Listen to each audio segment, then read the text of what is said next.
Hello there. Hello, good people. How are we doing tonight? Y'all know what it is. Enlightened Idiots Podcast. We just here doing what we do. Another Saturday night. You know, it is what it is. The rant for this week is as follows. I can't speak for everybody, but I can speak for myself. And I know a lot of people have told me that they go through this same exact thing. So I'm one of those people, I show a lot of love to a lot of people. And I typically don't get that same amount of love in return.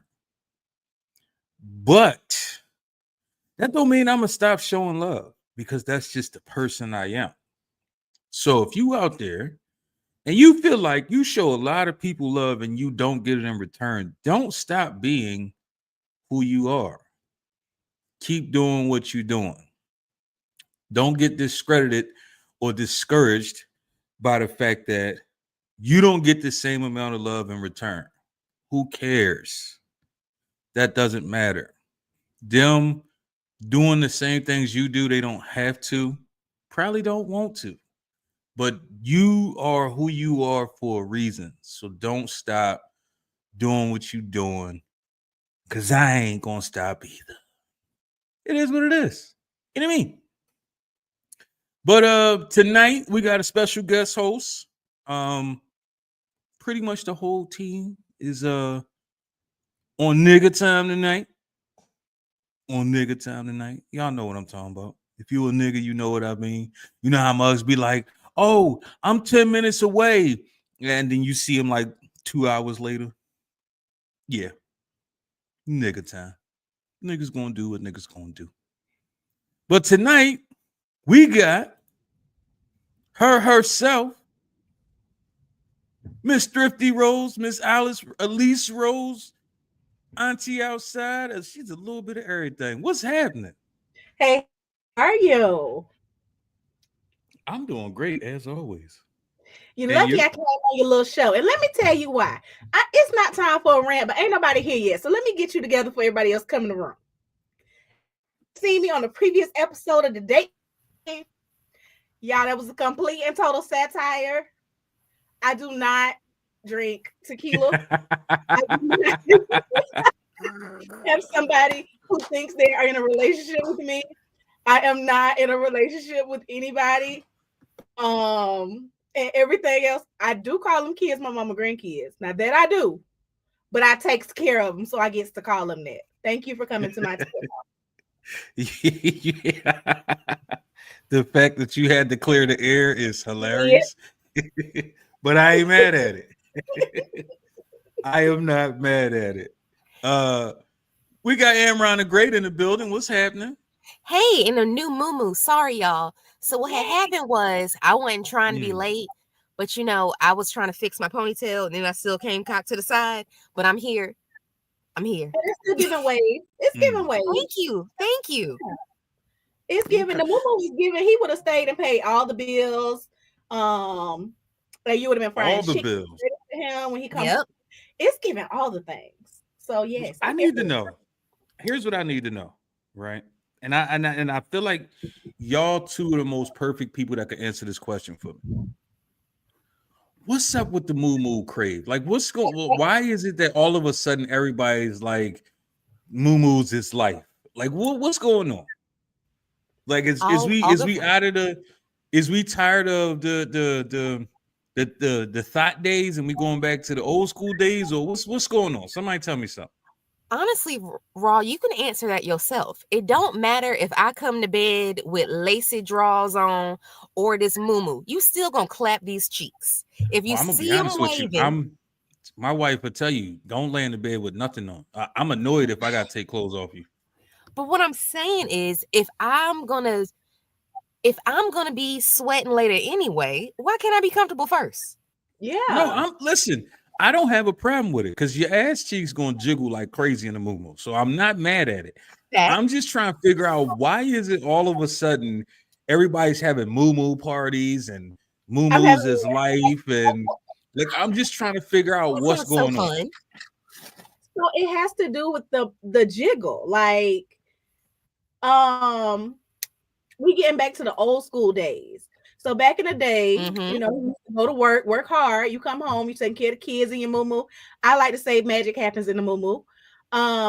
It does. And he just like, you don't have time to change and get pretty and get cute. No, like the fried chicken is done. Now it's time to get clapped. And so it's just becoming back around because we're getting back to our roots. Why just not cook the chicken butt ass naked? I mean, In a little front of chicken my grease. children? Let With the hot chicken grease? let the chicken grease season them nipples. Fuck is you talking about? Yeah, I'm good. it's the moo. It's Fuck the is you moo. talking about? And Be I'm gonna be with it. honest with you, that was cute on Baby Boy when Ving Rhames was bucket naked in the kitchen, but I don't like that. That just seems unsanitary to me. I ain't gonna hold you. I feel like a chicken flavored nipple would definitely be popping, and I'm here for it. Literally.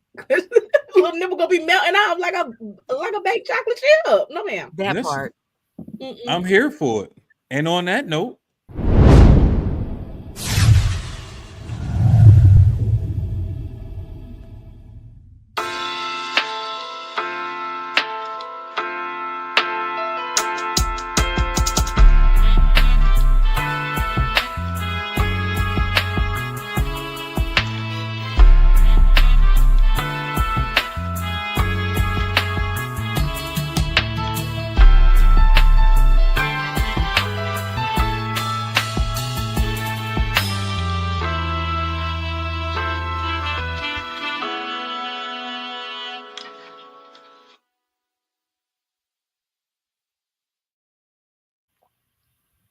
so I take it that was only choppy for me. No, I loved it. It wasn't choppy at all. Yes. Yeah, it was Somebody very targeted choppy on my end. It was very choppy on my end. So I'm like, but I'm watching y'all over there, you know, doing all this, and I'm like, okay, well, maybe it's just me. It is what it is. So, as y'all know, we have been on the path of having guests, spotlighting guests, whether they be podcasters, artists, or whatever they do. So tonight we got somebody that I met, and I'm gonna be honest with you. When I first met her and she started talking, in my mind, I'm like, the hell is wrong with this lady? What is she talking about? Because I was confused on why she was so excited about what she talks about. But actually, I did a little research and I'm like, some of it actually is kind of interesting in a way, even though I don't ever want to see it again. So tonight we got Miss Kiana. I'm about to butcher this. Nessenbaum? That's how you say it, right? Nessenbaum? Yes, Kiona Nessenbaum. Yes. There you go. I was going to butcher at least portion of it. It is It's what it is. good. Miss Kiona Nessenbaum in the building. What's happening? Hello, hello. Hey, Auntie outside. How are you? Sugar, how are you? I am good. So, Miss Kiona, tell everybody who you are, what you got going on. Just break down a little bit about yourself. Yes. So, I mean, how much do you want to know? Because I'm totally an open book, which is a good and a bad thing, I guess, sometimes. I guess I could just start off with I am a mother of 3 children. They are 11, 7, and 3. They are amazing little humans. I am a birth worker as well. I've been a birth doula for almost 10 years. And yeah, I'm a former student midwife, so I've been to like about 144 births.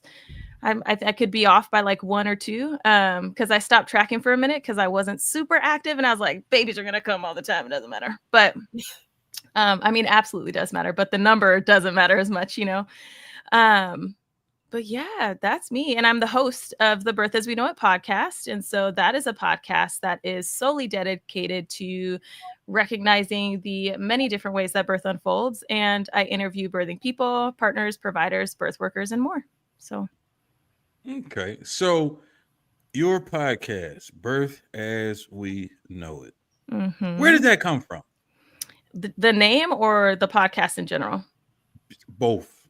Yeah, well, the name was a struggle for me because, you know, there's so many birth podcasts out there, and especially a lot of birth story podcasts, because that's like the gist of mine is birth stories. But I also want to make sure that the birth stories that are being heard are not just from the birthing person perspective, because I am a strong believer that every single person that is present in the birth space is impacted in some way.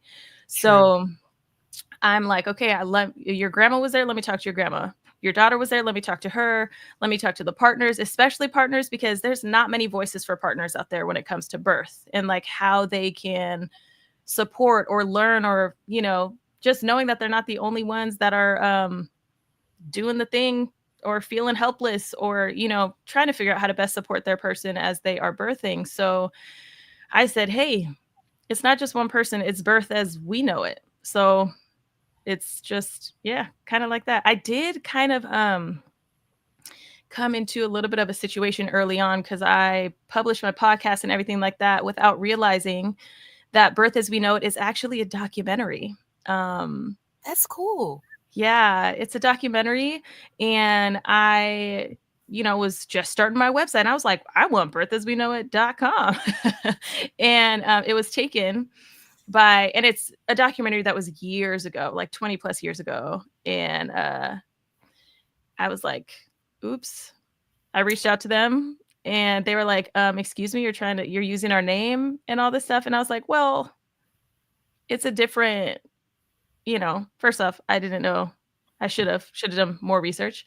But I quickly reached out to some lawyers and I was like, am I in trouble or should I change my name? Like, what should I do? And they said, no, it's a different form of education. Like, you're not doing a documentary called Birth as We Know It. So you're not at risk for, you know, getting trademarked or whatever. Because they have the film copyrighted since it's that form of media.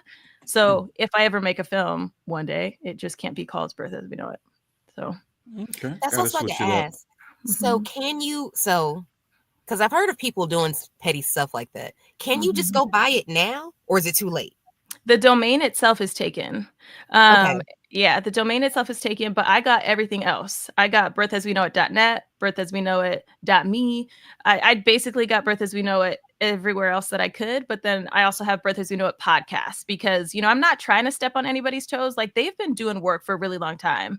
And the woman who did the documentary is like retired already, and So she's you basically have to have podcasts and everything at this point. pretty much. I mean, I don't necessarily have to, because I could do birthasweknowit.net. But the only reason why I didn't do birthasweknowit.net and it's birthasweknowitpodcast.com is because .com is, at least when I was doing research, is more used, right? Like it's used a little bit more. And I also didn't want people to be like, oh, Birth As We Know It, and then be directed to them instead of my website, because it's birthasweknowit.com. So I just did birthasweknowitpodcast.com. That may change in the future, because, you know, everybody has ideas on like things they're going to add, things they're going to do. And, you know, I might start doing some more birth related things that are not podcasting. So it's just the start. So what made you so excited about birth? Like, what was it about birth that made you say, we need to talk about this shit more often? Yes. Honestly, my first birth experience, because I was 19 years old when I got pregnant, and everybody told me, oh, you're gonna get the epidural. You're gonna be dying. It's crazy. It's gonna be so hard for you. And me being stubborn as fuck, I'm like, actually, no, I can do this. Okay. Like, yeah, I was like, I could do this. Don't come over here telling me I can't. So I was being stubborn, and I was like, well, not stubborn. I was just being confident in my own ability, right? Changing the vocabulary on that is pretty good, I think. But I was being confident on my own ability to go unmedicated and have like an unmedicated birth. And I did it. And I was like, in your face, I could do this. You were strong. Yeah, I felt strong. I can't even tell you. Like, I felt so strong. I was like, whoa. Like, I felt so primal. That was the most primal I've ever felt in my life, you know? But once I got through my first birthing process, there was one person in the room who was quiet, which was my stepmom. And she was that quiet, calm voice. And everything else was beeping, you know, because I was in the hospital. Everything was beeping. People were like talking real loud and all that stuff. This is before COVID, obviously. And I was like, I gotta be that person for someone. I got to be that calm person in someone's space. And so that's what I started looking into, being a midwife, actually. But I was about to say, as the only person on here who's never experienced the birthing process, I've seen it and I don't want to see it again. So the fact that you want to keep looking at it, to me, is crazy. But it's beautiful though, Raw. I mean, it's not like it's fucking crazy. But wait, she didn't say she's down there looking at it like, looking all the time. She didn't say that. I'm down there quite a lot though. I know, but I wasn't trying to make it like that for him. I was just trying to make it like you're up at the top, like calming in her ear, like you got this. Right. We gonna have this baby. Right. Push. It is quite a sight to see that crowning and that. That shit is crazy. It's crazy.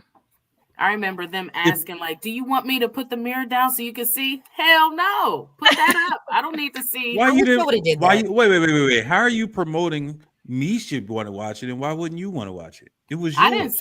I didn't promoting it for you to watch it. I didn't promote that for you to watch it, Raw. I was just saying, like, it's a lot. What made you not want to see it, though? I don't want to see it. Like, I don't want to see it. Like, I don't want to see it. I don't know. I just can't tell you. I don't want to see it.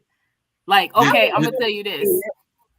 Like, my niece gave birth and, they sent us the footage and I wasn't ready. Like, I wasn't ready. Like, I changed her diaper. We definitely not watching home videos of that shit. Yeah, no. Bruh, I was... We not about the movie night. We not about the movie night birth. We not doing that. Well, they sent it, like, hey, mama, because I had 2 C-sections. So it was very but you did it though. Yeah, let's pull that back. You are not. No. You birthed those babies too. Okay. No, the C-section is not the easy way out. I feel like that's more traumatic. Is healing with that? I mean, and it's just like the thing that's really unfortunate with C-section mamas is they feel one of 2 ways, right? There are people that say, oh yes, like I absolutely birthed my baby. Like this is possible. I did this, I did all that I could to get up to that point. And then there are those that are like, oh my gosh, like people are telling me I took the easy way out and they're letting other people get in their ear. No. That is not the easy way out. I don't see neither way is easy, to be honest with you. You grew a human, you nourished that human, and you birthed that human through your body, whether it was help. That's not how you talk about this shit. You see what I'm saying? You too into this shit. I so love it. This is what threw me off when we're having a conversation. I'm like, why is she so into it? What's going on here? Like, what happened to you in your life that you're this excited?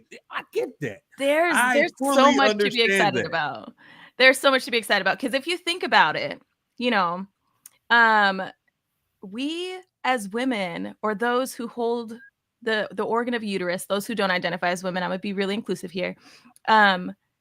You are literally wait. Nope. We don't do that shit. Nope. Because everyone that identifies as a woman, I mean, some people that don't identify as a woman birth a child. No, Emron. Those are your thoughts, Emron. Those are your thoughts. We ain't doing that shit. I don't believe in that all-inclusive shit. I don't believe in it. One thing I can say, I'm with Trump. It's too goddamn sexist. Fuck you talking about. But keep going. Keep talking. Okay. Well, those who grow life, right? Thank you. They are growing life. That is the exact thing that they're doing, right? Their body is holding and carrying this child that is growing over time that will not survive on its own if it is in the world at a certain time, right? And so the fact that we as people can grow a human and create this little being and literally hold it up like that otter meme that says, I made this. Yeah, you made that little human. And the way that baby's birthed, it's safe. Well, there's a lot that we can go into that. Let me just say, yeah, they made it. But also, that's not the only thing that's important, right? Like, it's not just healthy mom, healthy baby. It's about how you were cared for in the process, if you were heard, if you were validated, if you were seen in the process, like if your voice was actually considered, if you were told all your options, and if you were educated enough to make an informed decision. All of that is So important. So I think it's more than just mama, babe are healthy and alive, you know, because your emotions, your mental health have a lot to do with how you raise that baby and how you care for that baby and how you think of yourself in the process. So all that good stuff. Missed So it. Oh, Kiona, I I have was a how- question. I'm I know not. you mentioned your first. I'm sorry. Oh, go Sorry. ahead. I got a lag. I'm sorry, on my Kiona. end, so It's okay. I know you mentioned your first birth was natural. Did you do all 3 of them naturally? I did do all 3 unmedicated. Yes. Okay. I'm Yeah. unmedicated too. I just wanted to share that. Beautiful. Yay. Yes. Yay. Yes. High five. Woo, woo. But I will say I'm not against those who use medication either. I think it's great if people have the Neither am I. mentality to be able to, you know, go unmedicated and they can listen to their bodies and that's what they need to do. But the person who is giving birth is the only one that knows their line between coping and suffering. And so once you start to suffer, there's no trophy at the end, right? Like everybody, Nope. the hope is that everybody gets a baby, right? There are some people that do not come out with a baby after going through all of this. So the hope is that you get all the information that you need in order to make an informed decision and do what works for you and not what everybody else thinks you should do. So Random question again.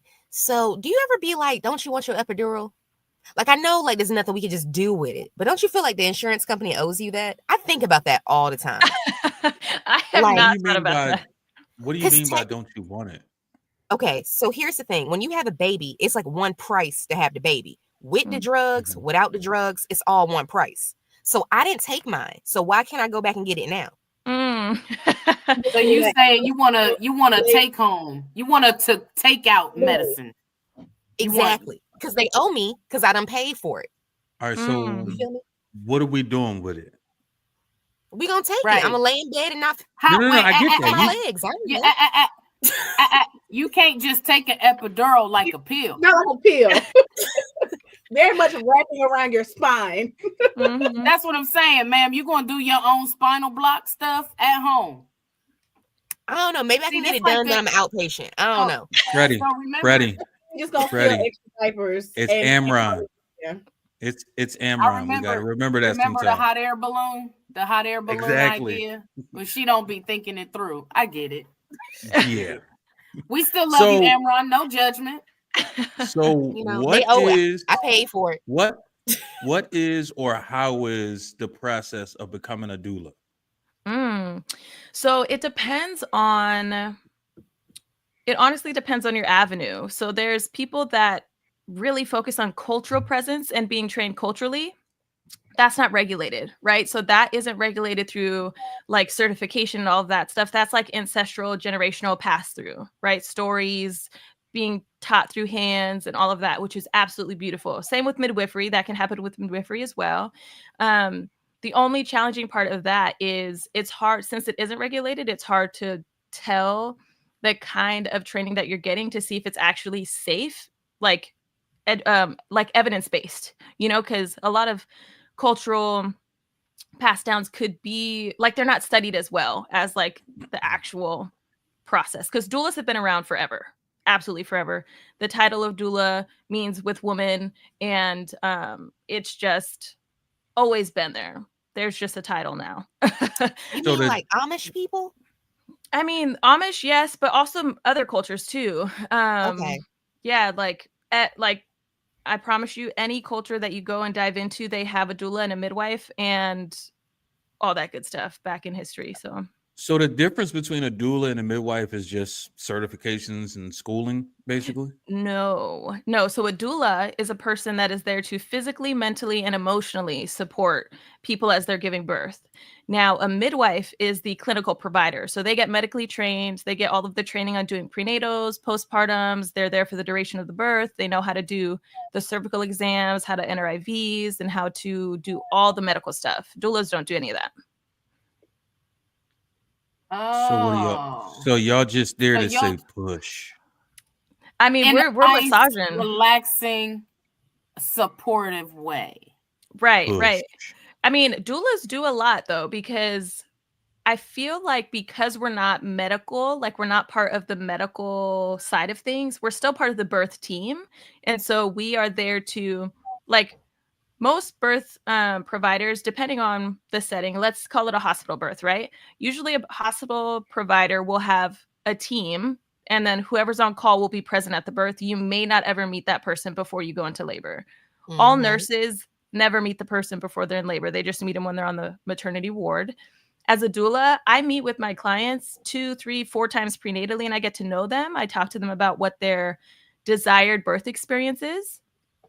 And in addition to that, I find out their history. Like, were they sexually assaulted? Do they, like, how does that impact how they think their body will go through labor? Like, some people are like, I automatically want an epidural because I don't want to feel anything. And that's the reason, is because they were assaulted. You know, they don't want to have to feel or dissociate or anything like that. And they want their birth to be a positive moment.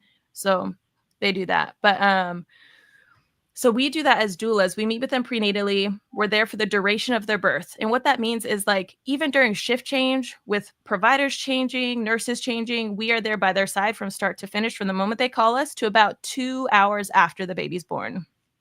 And we can help with, like, initiating breastfeeding if that's their feeding choice. And then we also meet with them postpartum. I say we, but this is like the general way of things. This is what I do, though.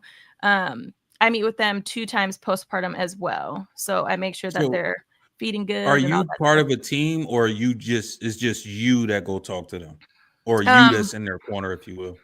I mean, so as a birth doula right now, it's just me. It's just me. I am part of a team. I actually just got hired on as a postpartum doula, which is a whole other thing than birth doulas. But so yeah, I'm solo. I have my own contract. I meet my own clients. Usually it's word of mouth, and we kind of just, it's about trusting and getting referrals and interviewing and stuff like that. I was partnered with another doula earlier in my career, though, who's actually a midwife now, which is why we're not partnered anymore. But yeah, so the awesome part about being in a partnership with a doula is both of you go to the interview, and if you get hired, then one of you goes to the first prenatal, the other one goes to the second, and then whoever's on call goes to the birth, and then whoever went to the birth does the last prenatal, and the one who didn't go to the birth who does the first one after the birth. So y'all tag teaming it. And it makes it a little bit easier because the on-call life is hard. Right. But yeah. I can believe it. So let's get into our first segment of the week. And this is a segment that most of y'all always come here for anyway.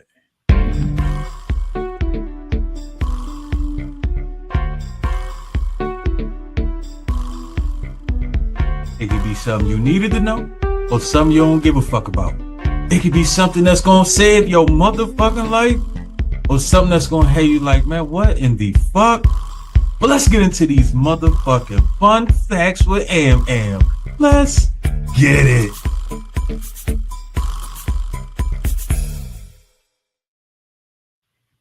Hi, I don't know why I was freezing for a moment before I came back, but fun facts this week are dedicated to the beautiful experience of births.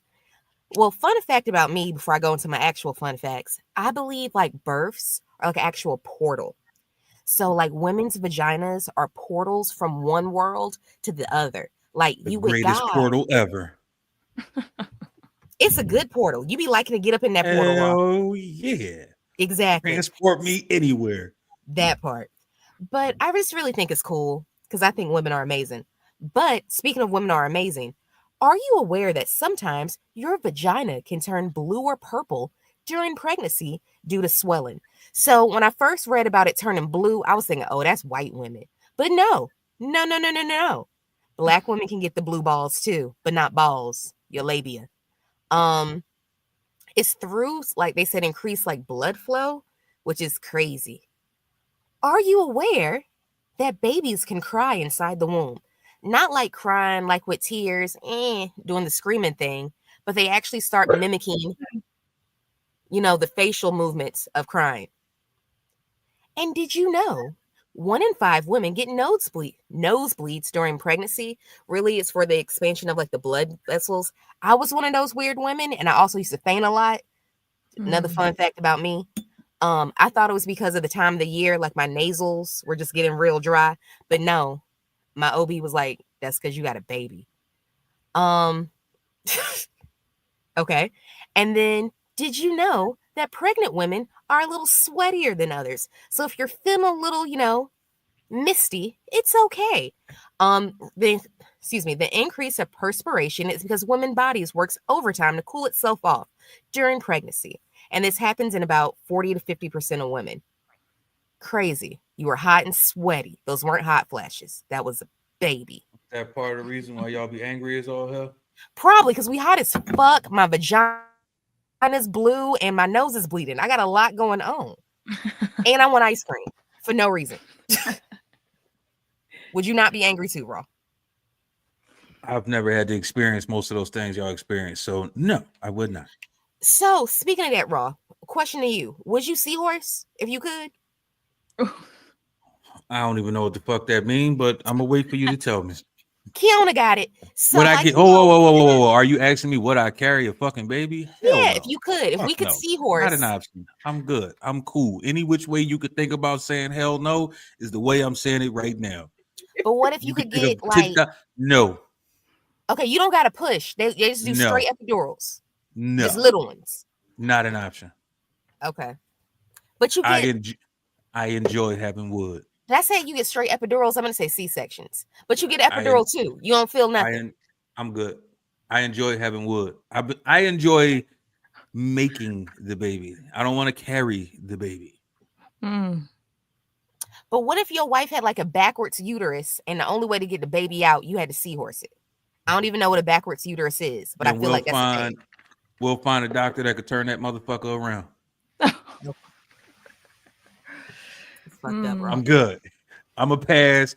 Any which way you could think about it, I'm good. I'm a pass on all that. There's certain things that, as a man, I'm glad I don't have to deal with.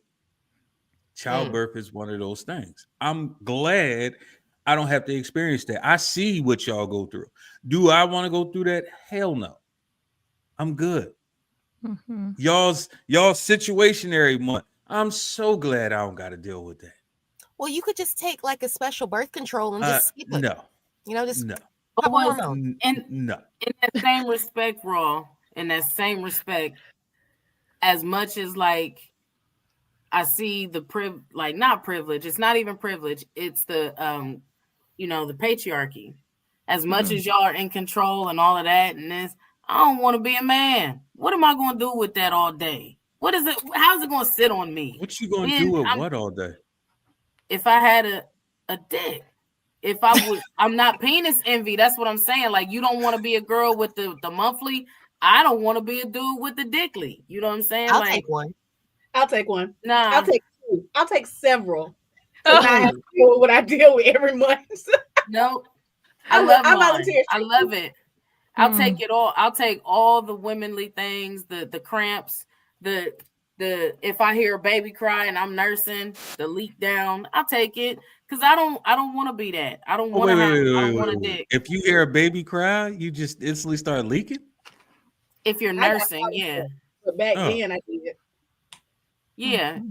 I thought you was talking about like now. I was about to say that's crazy. Is that even possible? If I hear a baby cry, I ignore that shit. Like now. I ain't got a baby. Shoot. I ain't got no Kiona, baby. if you hear a baby cry, is it your instinct to go figure out what's going on with that baby? Or are you not that attached? You just attached to the birth? No, I mean, when it comes to like a baby in the grocery store, my initial instinct is to be like, oh, I hope that mama's okay. Because when babies are crying, moms are exhausted, y'all.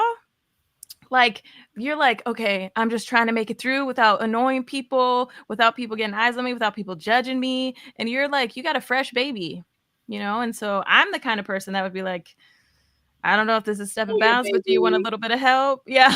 Yep. Yeah. Need sugar. Right. So, also let them know they're doing a good job because it's hard. So they're not always doing a good job, but we ain't gonna go there. They try. Yeah. So I'm one of those people that I start thinking about different shit when I think about certain shit, right? So I knew we was about to talk about childbirthing and all that. And last night I was watching TV and I'm like, damn, what are my favorite childbirthing or parenting movies?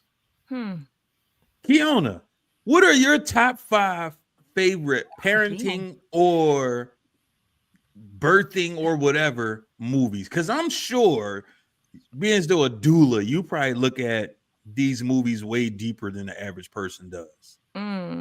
Interesting enough, you said 5. I'm like, can I even think of 5? Like, Right. I got 2. I know I have 2 movies that come to mind, but I wouldn't even call them my favorite. Right. And so like the first thing I think about is The Business of Being Born, because it's a documentary about hospital birth being a business. And then also Knocked Up, right? Knocked Up is a movie about Seth Rogen. Right. But personally, I do not think that movies do a good job at all of depicting what labor is like. So, or pregnancy. No. I don't think they necessarily want to, if you will. They just make it traumatizing all the time. Oh, my water broke. Oh, like all the time. Like everything is all drama from there. It's never calm. It's never collected, which is possible. It's possible. It really depends on the kind of support that person has. I'm gonna go down the rabbit hole again with that, but yeah. So okay. What about you, Freddie? And it don't have to be a movie. It could be a TV show as well. Even if it's not 5, what shows come to mind? Like when you think about parenting, right? In general, there's a lot of shows that are dedicated towards parenting, even though they don't like push it in that way. I mean, I'll say My Wife and Kids. I really like that sitcom. That was a good one. Because it talked about certain situations, but in a not in an over perplexed like dramatic way, but it was like Junior having a kid. You know what I'm saying? Like it's a life-changing event, but they played it up pretty, lighthearted. My Wife and Kids. I'm gonna take this one all the way back to 2 Men and a Baby. That old school movie. That's I remember an old one. Wasn't both of them dudes spicy? No, not 2 Men and a Baby. They was just roommates, but they look old as hell. They look like they 40 years old. You like, bro, why are y'all roommates at 40? Because I wasn't at like Tom Selleck. Times be hard, son. Times be hard. Fuck you mean? I mean, their rent was a lot cheaper than ours, but hey, whatever. Thanks. Whatever. That's 2. Let's see. Big Daddy. Wasn't that with when he got a little boy? Adam Sandler. Yeah, he found a little boy. My favorite movie is a musical. It's about, parenting in a way. It's Annie. The first one with the little white girl. I don't give a shit. That's the original one. That's the one I grew up with Carol Burnett. So I only watched the one with Jamie Foxx once. Y'all could take my black card. I didn't really care for it, but hey, that's just me. That was just me.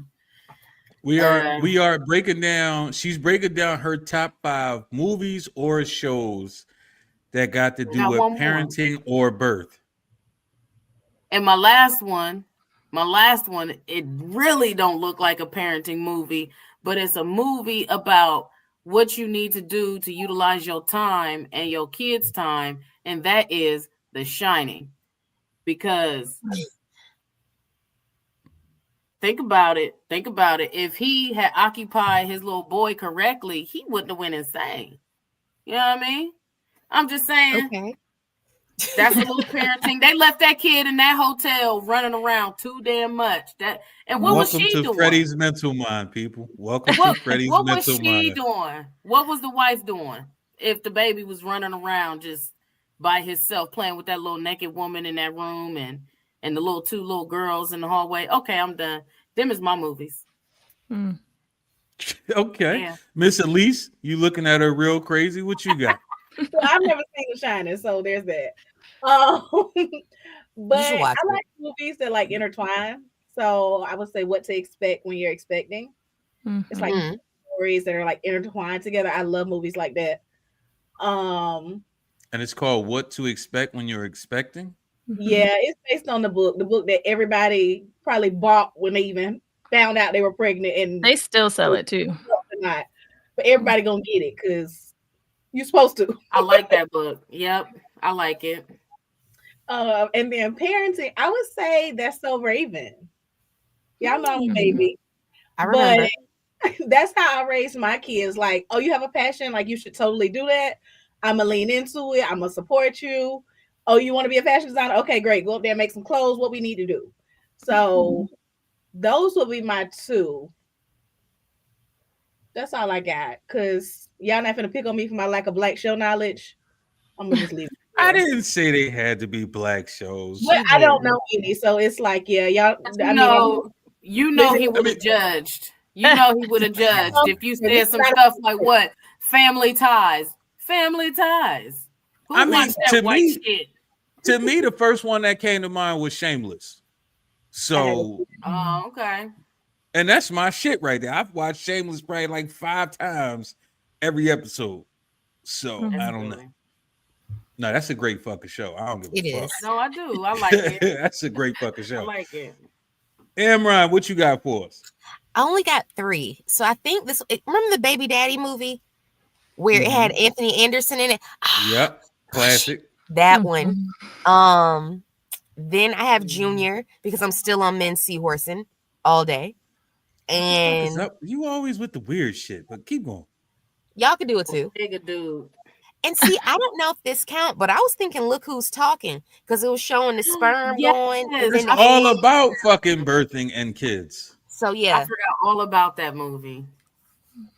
I'm actually surprised nobody said the Cosby Show. They had a birthing one. The nigga gave birth to a whole sandwich. All the time, he's a doctor, my guy. All the time, all he does is give fucking birth. All that the show time. did happen. I'm gonna be honest with you. Once he started raping people, I was like, I don't talk about Cosby anymore. Girl, he been raping everybody. But here's the thing, though, he been raping everybody since he started. So now, like, when you found out, he done been raped them. Is it at all possible to speak on Cosby without thinking about that? Not anymore for me. No, not anymore. I don't think so. Yeah. Why is that? Because once you a raper, you a raper. He's tainted. Because it's tainted. He's no longer like inspirational or homie or whatever, like it's like when you look at someone and you're like, oh yeah, he's cool, like he's an idol in a way, an inspiration in a way, and then when you realize that person is ugly as fuck and dirty and nasty and just wrong, because you have respect for someone, you automatically lose it when they do something like that. So I think free Cosby. I think he is. I mean, he broke our trust. He is free. He's been free. Yeah, I don't know. I mean, it's just hard to have the same amount of respect for someone that you would, look at and be like, oh yeah, like Cosby. Everybody's like Cosby Show or whatever, whatever he does. So it's like once you realize that someone's like tainted, you don't look at them the same. You lose respect, So y'all more can't. Jello pudding. You can't. Go ahead. I have a question. So do y'all think it's because it's called The Cosby Show and that's his name? Like if he had a different TV dad name, would it like separate it? Be like, okay, no, that's Joe Brown versus. I will say that's the one thing I always found weird. It's called The Cosby Show, but his name wasn't Cosby in the show. They was the found that weird Huxtables. too. Right. But you know what it is? I'm gonna say what it is. I think that is that weird ego he had when he was out there doing all that dirty things. This is not just about the Huxtables. It's not just about a black family really making it. It's about me. And because of that type of ego, let him do other things. Yeah. Knowledge. Yeah. But Elise, what you were saying, I think that if it wasn't called The Cosby Show, it would have been easier to separate in a way because it's not connected, right? But I think still it's the same man. So it would still come around and it'll still be full circle. Y'all can't separate the art from the person? Oh, I would say that like he's absolutely talented. Like he was doing what he was doing for a really long time. That doesn't take away that like he's a talented person, but it also doesn't take away the fact just because he's talented doesn't mean he's not a dirty man and like, just wrong. But you could be a talented rapist and a talented actor as well. Right. Facts. I'm not taking away any of his accolade, any of the amazing things he did, and many of like the doors. Time the fuck out. Time the fuck out from this comment. Everybody got something somebody don't like. Nigga, rapist is a cold. It's not like you got blue eyelashes and I don't like that shit. I'm gonna be quiet. So all right, let me ask y'all a question. And this is me being serious and me not trying to be funny at all, right? Mm-hmm. During the same time when I was about to fuck up. During the same time Bill Cosby was going through court about him apparently drugging women and smashing them on a low ski, all that type of shit. Cardi B actually said outright that she was drugging dudes and letting trannies chew them up and all types of stuff. She was robbing dudes, all that. And everybody said because it was her and she was a female, it was all a part of the game. Dudes was too stupid. They shouldn't have let her drug them, etc., etc., etc. Why is it that it was okay to defend her because she was drugging dudes versus defending him when anybody could say, and I'm not at his defense, but anybody could say anything happened 20 years ago and we can't actually prove it. She's talking about, wait. She was talking about doing it in present day, and everybody was like, well, it's cool because it's her, but because it was him, it wasn't. Why is that? I'm going to answer this for me, and I can't speak on all women. A predator is a predator. I don't care if it's a he, she, they, or them. If you are out here drugging and doing things that people are not consenting to, that is never cool. I'm big on consent, but it's just as disgusting as Cardi B. And you know what? This is gonna sound petty, but once her and Offset broke up, I broke up with her mentally. So I guess I can put her in that pile too. Does that count? What? Who she with? Takeoff? What? No, Takeoff passed. No, she was Which Migo she with? I think she went Offset. Offset, yeah. Once they broke up, I mentally broke up with her too. I don't judge Offset for anything he did, but she's just as disgusting too. We should put her in that pile with R. Kelly as well, because if we're gonna treat one way, we should treat them all the same way. It was literally men and women coming to her back, saying, "Oh, it's cool, like it's part of the game. She was a stripper. They was trying to take advantage of her. Like, how do we know that when she clearly said, well, I would she was drugging and robbing men. I would take them to the room, drug them, rob them, let my homies, the transsexuals, chew them up, all that type of stuff. Like, so technically you was drugging and getting dudes molested, even though you might not have did it yourself, but you still was a part of it. Same. So I think if that's what we're going to say about Bill Cosby, if we can't play Chocolate Factory no more, Cardi B needs to be in there too with her bond. Hey, you could we all you fuck you want. I'm still listening to Chocolate Factory. So my thing with Cardi B is I think it's because victims didn't come out. Like there were not men like she did this to me. Man, like what dude ain't no dude gonna ever come out and admit that shit. Not to say that that's okay, but at the end of the day, like with Bill Cosby and all these other people, there were victims who came out. They're like, this is what happened to me. With Cardi B, it's like we don't like you saying this, but did this really happen? Like, who is saying I'm a victim of this thing? Or are the guys stand behind him, Raw? Even behind who? Pause. Like the man, let me explain. So the man that said, like, because women, we come together with the whole like Me Too movement. If these victims were to come out as men, would you stand behind them? Like, no, you shouldn't have got raped. Well, pause on what I stand behind them shit, but at the same time, you got what I was saying. I feel like they should though. Like real shit. I feel like they should. They should come out. We know it's taboo for men to ever be able to speak on that because that if they walk into a fucking courthouse or a police station right now and say, at least drug me and put her finger in my butt, niggas gonna be like, man, fuck out of here. You wanted that shit. A finger's not that bad, Raw. You can do a finger. Man, shut the fuck I up, did Eddie. not You do a ain't doing finger. this Was that shit my right. finger? So I'm not gonna have to Well, worry about that. honestly, I think the going into the depth of it is the way that our system is set up, right? It's the patriarchy. So if it was more of a level playing field, so to say, people wouldn't have this taboo topic just because it's a man, right? Men are assaulted just as often as women. Yes. So the fact that they aren't coming forward, it's because they're afraid of judgment and stigmas that are attached to that. And I think it's deeper than that. I think it has to do with the way that people accept rather than judge. Because when that judgment comes with coming out about something, which is what holds back so many women for coming out about it, because they're afraid they're not going to be believed. Which is why the whole Cosby thing had to get so big, is because they were like, no, there's more than just one, you know? Yeah.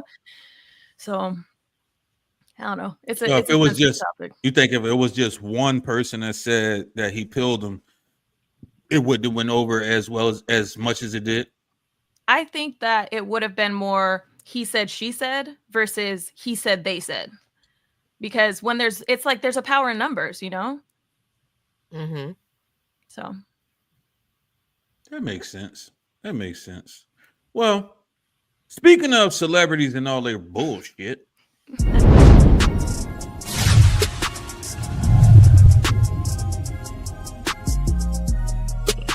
Hell, we like them thick, like a bowl of grits.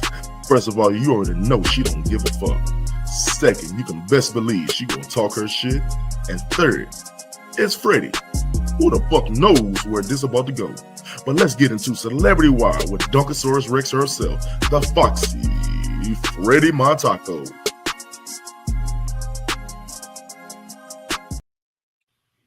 Y'all, I had to come back each and every week and tell y'all I don't give a fuck about these celebrities, man. Like it irks my nerves that I really have to go and search for this. Like, you making me do real homework, like homework and a book report on people I don't even care about.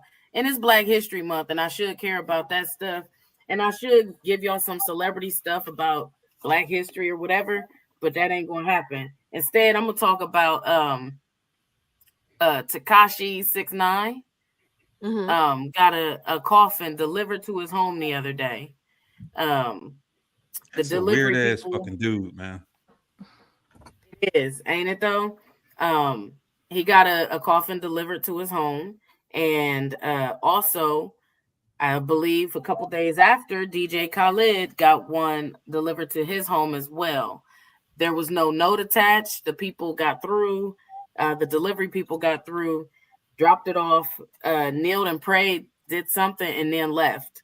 No, there were no notes. There was no nothing. And like for Tekashi 6ix9ine, I feel like, well, his career is dead, so that's why somebody gave him his coffin. I feel like. Yeah, I was about to ask you, is there some relevance to the fact that both of them got another one? Right. I don't know. Maybe That's what I'm it's saying. a sign or something. Like maybe that's a sign that somebody's threatening you. Maybe, I don't know. Yeah. But so they didn't order these shits. They just happened to show up. No, right. Somebody just delivered them there. So it wasn't like, they were expecting them. So, like I said, 6ix9ine, Tekashi, I feel like, we already know your career's dead. I don't even know any songs that he had that he came out with, but I'm a different generation. So I think that's why he got his coffin.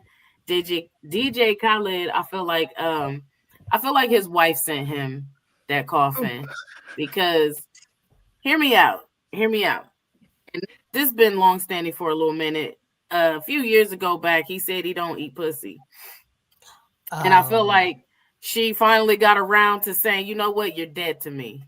How the fuck you gonna live in my house and be my husband? We're not about to keep shaming niggas for not eating pussy. If he ain't want to eat no pussy, he don't want to eat no pussy. It ain't nothing weird about it. It's a lot of women on this planet that don't like putting wood in their throat. Just because that man don't want to put a taco in his mouth, stop being mad at him for it. It's his prerogative, god damn it. And nah, men don't get their own prerogative. Nah. Fuck out of here. I mean, everybody has some pressures. Everybody got what? Everybody's got some needs that need to be met. Well, then you need to feel them. Yeah, but it ain't gonna be with a nigga that don't eat. So Y'all motherfuckers All I'm just saying. selfish. Yeah. I feel Nope. Yep. that's weird. Fuck it. Fuck it. All right. So since we on the baby news, like birthing and doula-ing and midwifing subjects this week, I'll just go ahead and talk about the celebrity baby. You guys can't wait to see when it gets here and love it all up and stuff. And that's right. We're talking about Trippie Redd and Corey Ray baby. Oh, Yeah, they announced that they're having a baby together. If you don't know who Trippie Redd is, unfortunately, I believe he's a rapper from Ohio. He just got red hair. He looked like a cartoon character. I ain't heard none of his songs either. I thought he was Tekashi 6ix9ine, honestly, till I seen the pictures and I was like, oh, they are two different people. I didn't know. Because again, I don't give a fuck about these people. They both got Kool-Aid hair. So I really don't know which is which. Corey Ray, she's now pregnant with Trippie Ray's baby. As I said, I don't know when the due date is because I don't give a shit about their kids. I don't give a shit about their kids, your kids, my kids, some kids, I don't know. random thing, but guess who her daddy is? I know, and that's what I was going to get to, Amron. I just hope her baby got a neck. I hope her baby is born with a beautiful neck, because if it is, we know we're going to get that neck from the mama side of the family, because Benzino ain't got no fucking neck. He ain't had no neck since 1989. I don't know where it went. It probably got smoked up in the crack era. I don't know. But yeah, that's my celebrity take. That's my celebrity take. We hope the little baby got a neck and not no Benzino baby neck. Maybe Benzino's neck never matured. His neck being smoked up in the crack era is crazy. I mean, it was a crazy 80s, 90s. You know what I'm saying? It was a crazy time. And he was the head of Source magazine for a long time. He had access to a lot of things. Mm-hmm. Wasn't the Source magazine his? Yeah. I believe so. Yeah.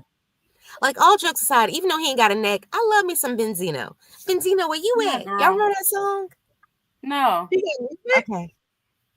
Wait. Time out, ref. You telling me you actually listened to like a Benzino song? Well, y'all, he came to like where I was currently living for like a free can drive. I was so mad I had to work.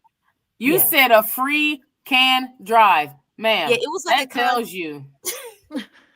It was like a concert, and all you had to do is bring a can. It was for the homeless. He was like the celebrity guest. Please tell me that's the only reason you went. I couldn't go. I had to work. I wanted to go so bad. I met Benzino in Cleveland All-Star Weekend, my first year doing comedy.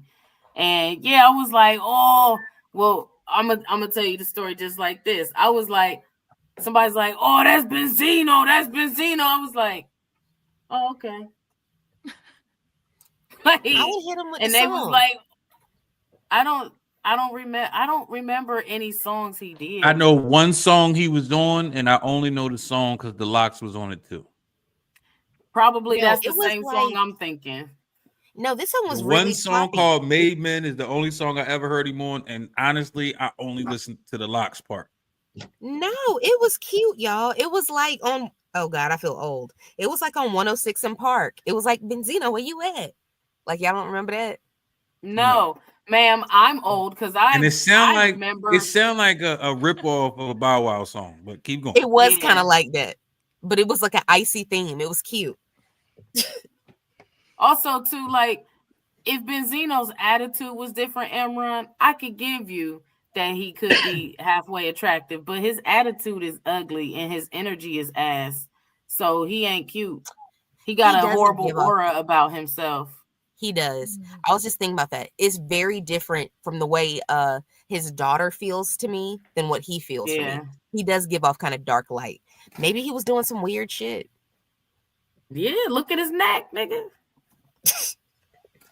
You know, he did something real bad, and you know how in the cartoon somebody be mad and come along to you and be like, boom. Somebody did that to him. Yeah. and just made him like, hey. The fact that I actually pictured that shit as you were saying it is fucking bananas. Because you seen it. They done did that to Tom. The dog that came over to Tom and put his neck down a little bit. Same thing. But go ahead, Raw. That's my celebrity take this week. I hate looking up them motherfuckers and caring about them, but y'all make me do it. I love it, Freddie. Kiana, if you can give one piece of advice to an aspiring mother out there, what would it be? Number one, trust your intuition. It doesn't matter how old you are. It doesn't matter what other people tell you can do or can't do. Because you know your body more than anybody else. So trust your intuition, trust your gut. If you have a provider that's telling you something that rubs you the wrong way and you want to ask questions, but you don't, listen to your gut and ask those questions. That's the biggest thing, is trust your intuition, because it's biological, like it's in us, that intuition is really important. If you wanted something more technical, that's something that is more tangible to someone, I would say absolutely look into childbirth education just to prep, even before you're pregnant. Look into childbirth education so you can figure out how to best support yourself throughout labor, and you're not relying on blissful ignorance, because that can lead to a lot of really scary places. What would you say is one question that you feel like should be asked, but somehow don't get asked enough when it comes to childbirthing? Probably, what do you want to do? That's the biggest thing. What do you mean by that? What do you want to do? Because as soon as you find out you're pregnant, you choose a provider. Most of the time, it depends on the provider. My negative stigmas tend to come from hospital providers, and I'm really trying to change that, because hospitals aren't bad. They're there for a reason. But I just know that I have supported many clients in hospital settings that had negative experience because they weren't heard, seen, valued, and all that stuff. But when people become pregnant, they're kind of told what to do instead of saying, what do you want to do? Like, they're not really told their options as much right away. And it's more of like, all right, so, you're pregnant with twins, so we're going to schedule your C-section. What if that person doesn't want to have a C-section? What if that person wants to at least attempt a vaginal birth before they're just told, yeah, you're not going to get to participate in your birth the way that you want. So it's more of, what do you want to do? Because if that provider that you have doesn't listen to what you want to do and says, nah, we're not doing that, you got to find another provider that aligns with you and your goals and your desires. Because if they don't even want to consider listening to what you have to say, then they're not going to listen to what you want when you're in labor. You are so passionate about births. I love that. Thank you. Now you see why in my mind I'm like, what the fuck is wrong with this lady? I love it. Thank you. But her energy is crazy, so we end up chopping it up for a long time. But I'm just like, in my mind, I'm like, what the fuck?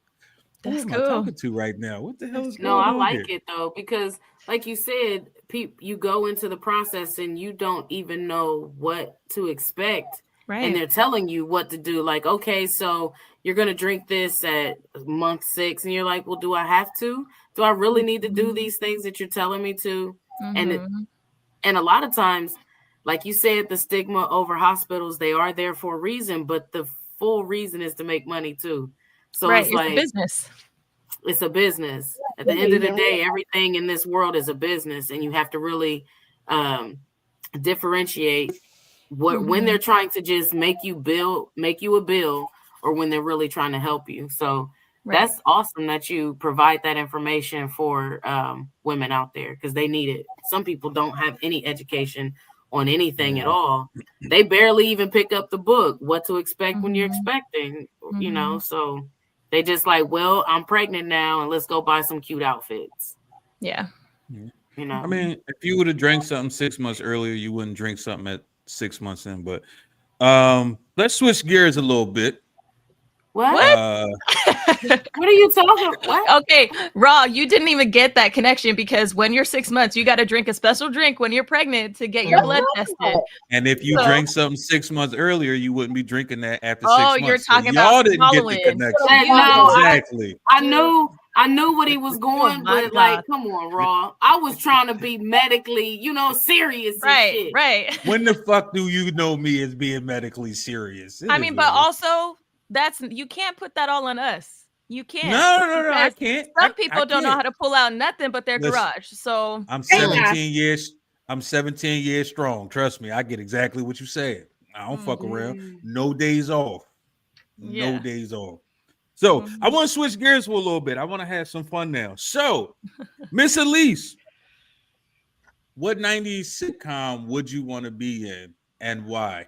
And you're not replacing a character. It's you in that show as you. The Parkers. Really? I will get right here. That show was trash, but keep going. You trash.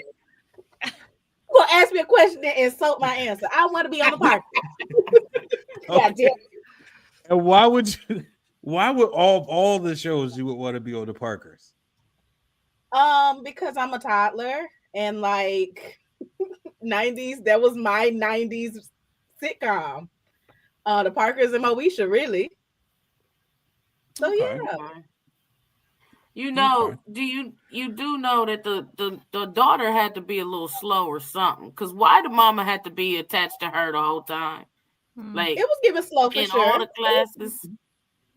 I mean, technically, we are all on the spectrum somewhere, right? Yeah. True. Okay. Yeah, but my mom ain't going to school and signing me up, and then she cutting my sandwich. I mean, so and she hanging with my friends, and she opening my door, and she packing my lunch. But let's think about this for a second. If Monique old ass is in the same grade as her daughter, what I'm saying, we just watched a sitcom about two slow women. Wait a minute, don't do Monique like that. So her character was a young mom, and then she was getting her life back together and going to college. You ain't that her young if your daughter daughter is in the same grade as you. You ain't that damn young. But she didn't get a chance to do it before. So now she getting her life back. So you attached yourself to your daughter so you could have some friends weird. while you was in college. I'm not saying it's not weird. I'm just saying like she wasn't that and slow. you was trying to get that easy A by fucking with Professor Ogilvy. Hold on, not sexually harassing him, stalking him. Not knowing you chasing the nigga that's trying to go to Diddy parties. Ain't that about a bitch? Who knew? Yeah, I'm just saying. Miss Kiona, what about you? I mean, Fresh Prince of Bel-Air. That's what I would do. Why would you pick them? I mean, I think I just feel just fine. Would you? And hold up, I got a question for that. Would you be part of the family, or would you be like somebody that's cool with Will or Ashley or somebody else? Like, what would you be in there? Oh, I'd be homies with Ashley for sure. Okay. Yeah. We'd be homies. We'd be kicking it. I'd be picking on Will all the time. I'd be like, shut up. Like it would just work. Yeah, that's so funny. I already saw it as soon as you said Fresh Prince. I'm like, that ass. She could be like the friend that's always grabbing something, that little apple juice from the fridge. Like, right. I already picture myself going up in the fridge.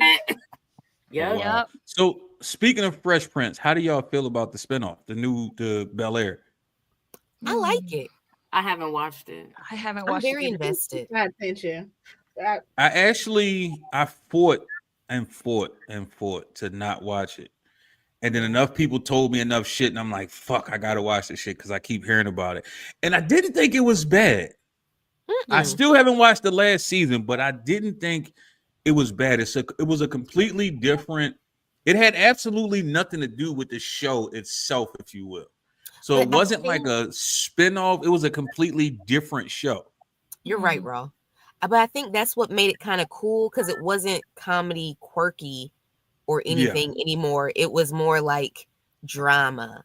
But then I kind of hate it because then it takes away the beauty of the show because they were like a rich, perfect family. Now, I hate to say it, spoiler alert, Carlton on that stuff. And just But was he really dark. though? Was he Yeah, really? Carlton on I that mean, stuff. he was doing white people stuff. He wasn't In doing like Bel Air. coke. I think No, he in was Bel though, Air. Raw. I think he was No, taking he bumps. was. Yeah. No, I think he was doing some other shit, wasn't No, he did both. He was like on that Addy, and then he was on like he was taking bumps. he? I feel But, like like- if you never watched Fresh Prince, you could watch this as a good show. Yeah, but So that's here's- why. I'm sorry. Go ahead. But I still think it's a good show. They incorporate some of the cool things. Well, not really cool. Kind of the same things that happened on the show. They just made it more extra, if that makes sense. I think That's the best way to all they describe did was, to me, I felt like all they did was take characters. They didn't take nothing else from Fresh Prince. It was just characters. So if you gave them all different names, you wouldn't have associated it with Fresh Prince at all if they all had different names. But I You're think right.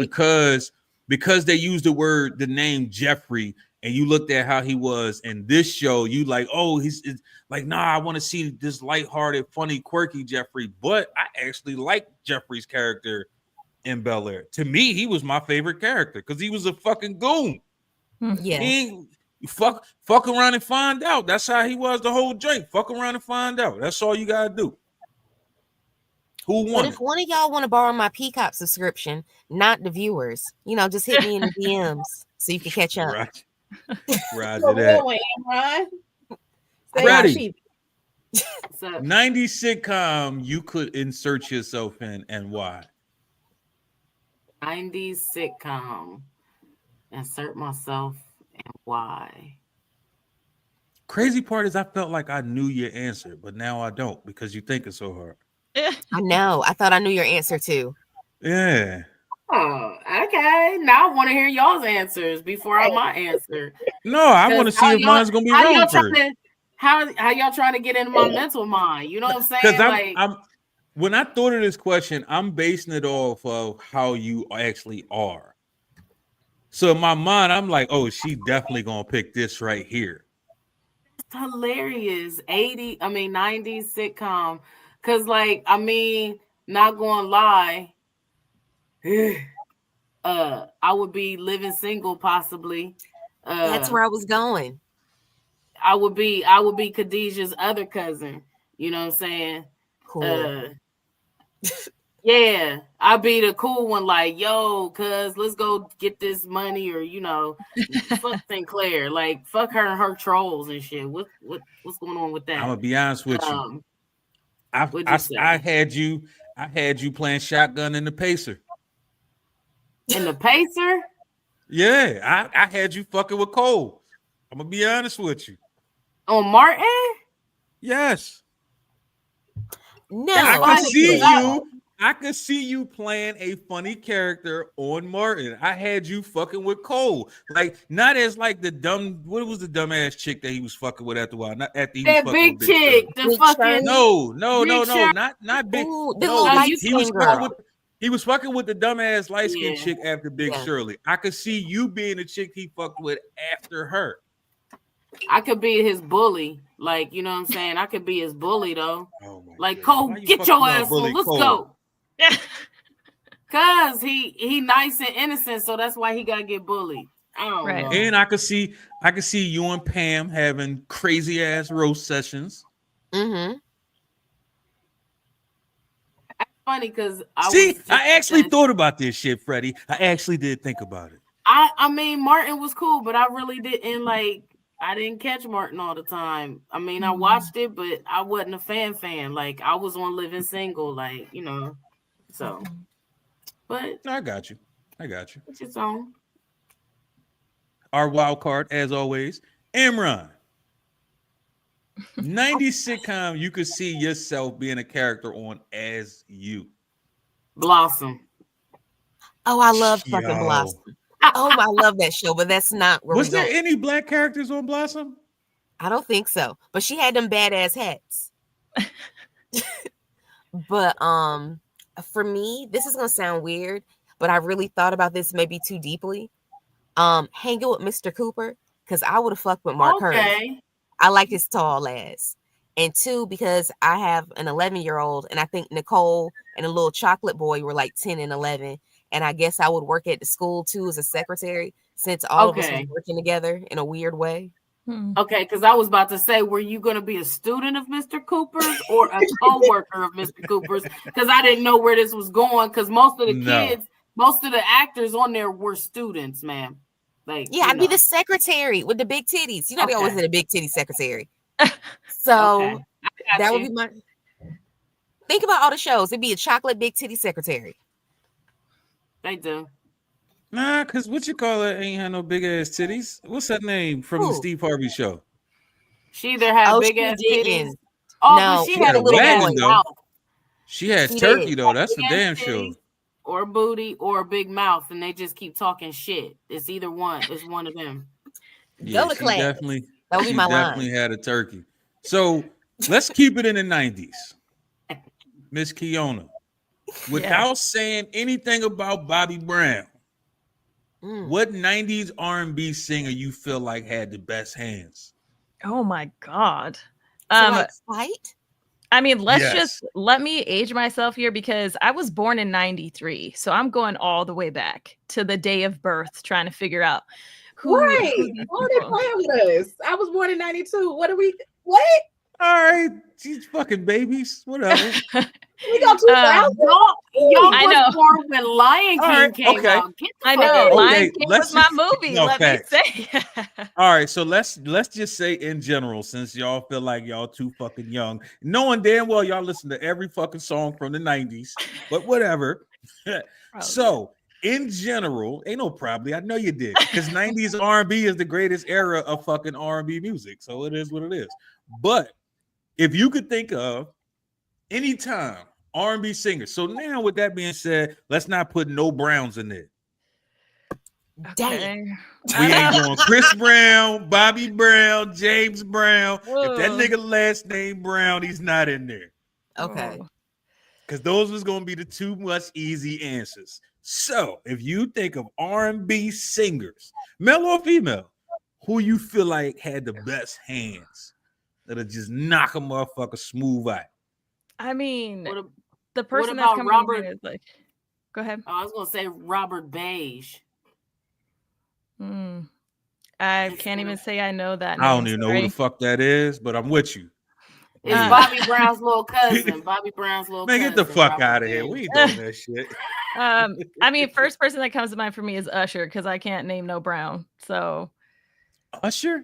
I mean, yeah, he's got some stuff that's memorable for sure, you know? Like, I still listen to him a little bit, but what the fuck about Usher made you feel like he got mitts? I mean, just the fact that I remember him when I was in middle school, I was like, okay. You know, it was Chris Brown in middle school. You said no Browns. So I'm trying to figure something out, okay? Okay. That's fair. I don't know Default if I see to it, but I'm Usher. with you. He gonna slap some people. I get it. I don't got Usher slapping nobody. I got Usher like I'm gonna just dance my way out the room once we start arguing. Okay, wait. So, yeah, no, I'm gonna stick with it. I'm just gonna say I'm sticking with it. Roger that. He got some abs. He looked like he took a boxing class. He could. I mean, and probably got his ass whooped the whole time. Maybe. On his fucking on his wheelies. He had to fight. He had to prove himself. You don't know. That nigga put them wheelies on and rolled right out the room. Fuck you talking about? He said put them wheelies on. What you talking about? I don't know. Amron, R&B singer you feel like got some mitts on him. I'm gonna say Jaheim, because he look a little rough. Yeah. He look like he's been fighting on the streets already. Yes. If you see him now, he look like he fighting that rock. It's okay. He'll come back. Come back. Yeah, that's a hard fucking hill to climb right there, but okay. He in the streets right now arguing like, don't hate on us. I'm fabulous. Ooh. Yo. The dollar back out his hand like, I'm fabulous, nigga. Oh shit. That's Miss funny. Elise? So I'm gonna go with a female. Okay. And I'm gonna go with Fantasia. Oh, Final yep, answer. Ooh, facts. yep, yep, Final I answer. got you. yep. So I y'all think feel you like do. Fantasia got mitts. Yeah, Fantasia Mhm. looked like she fight. Fantasia looked like she ate hot Cheetos for breakfast every day in high school. Bubble jacket. Wow. Like, yeah, Fantasia. Yeah. It Yeah. gives all of And that. she couldn't read, poor baby. So you know them bad kids that just couldn't get it. They was just always in some mess. But now she can read, and I love it for her. So shout out to Fantasia. But yeah. Girl, I she wish was she eating the hot learned. Cheetos because she couldn't read the regular But, Cheeto bag. no. She said for breakfast though. Right. That's I what I'm remember saying them for girls. breakfast. Like Yeah. that nigga She woke couldn't up read to so heat. bad she didn't. Right. Mhm. Yeah. She wanted that heat from the rip. Freddie? I'm gonna say I'm gonna go with a female as well. This whole time I was like, man, I can't think of a dude that I could really like, back. But I think crazy ass Kiki Wyatt could throw some hands. She got all them goddamn kids. She crazy. Yeah. Something. Mhm. You know what I'm saying? Like, yeah, I heard, she a diva too. Like, so I think she could throw hands or at least a bottle at somebody for sure. She gonna cut a motherfucker. You know what's crazy? I've heard her name for years, and I'd be lying if I told you I could think of one song that I ever heard from her. You know her. You probably know her voice and don't know it's her. Anything with Avant, any song with Avant, she on pretty much. Like her and Avant did so many duos together. Nothing in This World. What's the other one? I don't know the names. My First Love. There you go. They did a remake. Oh, that's of My her First on there? Love. Yeah. No, probably the only song I ever heard. Possibly, But that's I don't know. they're a great duo together though. I don't know where I'm Avant at right surprised. now. Hopefully he getting healthy. Hopefully he okay. I'm surprised I ain't hear Keisha Cole. Ain't nobody worried about her. She don't know what she want to do. I changed my mind. She don't know. She don't know. I feel like she one of the motherfuckers that got missed though. Like she didn't for all her life. I kind of and feel it's like never she done gonna got stop. beat up once or twice. I don't know why. I just feel like go back and do it again. Yeah. Wow. I mean, everybody done took an ass whooping or two, Freddie. I feel like Erica Badu probably got hands. Ooh, yep. And then she gonna pray for you right after she whoop your ass. Yep. She's a doula, by the way. But then she also gonna have her ancestors fuck you up too. Oh yeah. You know what I mean? Mm-hmm. Hold on. And did you know she also is a Pisces? Shout out to the Pisces. Whoop, whoop. It's Pisces season coming up. Just to let y'all know, my birthday next Saturday. Whoop, whoop. All right. So, happy early birthday. I'm sitting here thinking to myself, Erica Badu in your room as a doula. She sings to you. You're gonna definitely be medicated. Mm-hmm. Look her up. I swear, she's got nothing but praises. Yeah, from You're all her definitely clients. gonna be medicated at that point. Like for sure. But then you be thinking, like, what is her price? Because she's a doula on top of being Erica Badu. Right. You know what I'm saying? Mm-hmm. But I mean, I feel That's like crazy. Erica Badu is also that kind of person that gives to those that reciprocate the love. Do you know what I mean? Like she's not just a taker; she's a giver as well. So, and I feel like she's there for the man and the woman at that point. Yeah, she could be. I feel like she's giving more woman energy to me though. Like she's more supportive. I know you looking at me crazy, at least I don't give a fuck. But while she's in your ear, like push, he's sitting there looking at that wagon like, damn. Oh my god. So it kind of works out for everybody. You definitely think like a man. You definitely think Wasn't like thinking that. Yeah, I'm 100%. I am 100%. Nothing has to ever be questioned. Yep. That's crazy. What are you about to say, Freddie? No, I was just gonna say, like, she ain't. I think it's interesting because it's probably like my doula Erica Badu is coming, and you thinking she gonna come all this, that, and the other, dressed up in something like crazy, and she just coming in like a t-shirt and some jeans, or a t-shirt and some sweats. She don't look like Erica Badu at all. Like she's literally Erica government Brown, Erica Brown. You know what I'm saying? Like totally always Erica though. She's always Erica Badu in all the spaces. Like when you look at the images that she has when she's at births, she's Erica Badu. No, she don't have no big old headpiece on. Well, no, this is what I'm talking about. Raw's perspective. Oh like, yeah, you want her to be all like the she coming in, she look like who the fuck is that? Baby, it don't matter what the fuck Erica wear, you gonna see that wagon. It don't really matter what she wears. Baby, she is late to everything. Is she going to be there by your side when this baby come, or is she gonna be there when the baby comes? That is true. Like, that is true. Damn.